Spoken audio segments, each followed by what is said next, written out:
The television hummed, it flickered with images of faraway places, but the room was still, the air was heavy. Margaret, Frank and Louise sat in their armchairs. They were tired, not tired from a long day, but tired of the same routine, tired of watching life go by.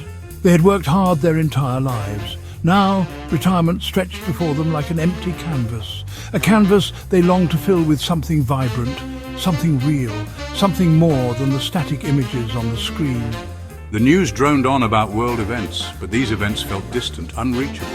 Margaret, Frank, and Louise craved connection. They yearned for experiences that ignited their senses and stirred their souls. They wanted to taste adventure again. One afternoon, Margaret spoke up. "I'm tired of this," she declared, her voice firm despite its age. "We're not meant to sit here and wither away." Frank, a man of few words but a heart full of longing, nodded in agreement. Louise, her eyes sparkling with a hint of mischief, added, "It's time we started living again." And so the idea was born. They would form a group dedicated to exploring the world around them. They would call themselves the Silver Explorers. Each quarter, they would choose a new state to discover. They would immerse themselves in the local culture, savor the regional cuisine, and unearth hidden treasures in antique shops. Their plan was simple, yet profound. It was a testament to their belief that life's greatest adventures have no expiration date, that the thirst for discovery never truly fades, it simply waits to be rekindled. Margaret, the meticulous planner of the group, took charge of the logistics. She meticulously researched each destination, carefully marking points of interest on her well-worn map. Her fingers traced the lines of highways and byways, her heart soaring with each new discovery. She had always loved maps. To her, they weren't just pieces of paper. They were portals to new worlds, gateways to adventure.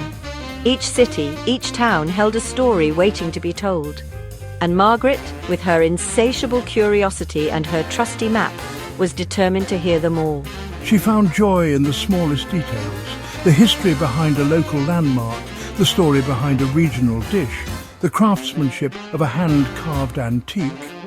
For Margaret, every new experience was a treasure to be cherished. Section 4. Frank's Finds. Frank, a man of quiet contemplation, found his voice in the antique shops they frequented. He had always been drawn to objects with a past, objects that held within them the echoes of other lives, other times. I've always had a knack for spotting the unique and the unusual. A tarnished silver locket tucked away in a dusty corner, a hand-painted porcelain doll with eyes that seemed to follow him, a weathered leather-bound journal filled with faded ink and forgotten dreams. Each object whispered a story to Frank, a story he was eager to unravel. I could spend hours browsing the aisles, my fingers gently gliding over the objects on display. He would imagine the hands that had crafted them, the lives they had touched. For Frank, each antique was a tangible link to the past, a bridge across time. Section 5, A Taste of Louisiana. Their first adventure took them to Louisiana. The air was thick with humidity and the scent of magnolia blossoms. The streets of New Orleans pulsed with the rhythm of jazz music. We wandered through the French Quarter, marveling at the wrought iron balconies and the vibrant colors. But the true highlight of their trip was the food. We savored bowls of spicy gumbo, each spoonful a symphony of flavors. We feasted on jambalaya, the rice and spices mingling with chicken, sausage, and shrimp. And we indulged in beignets, our faces dusted with powdered sugar as we laughed and shared stories.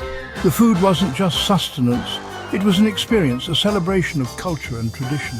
It was a reminder that life, like a well-seasoned dish, is meant to be savored.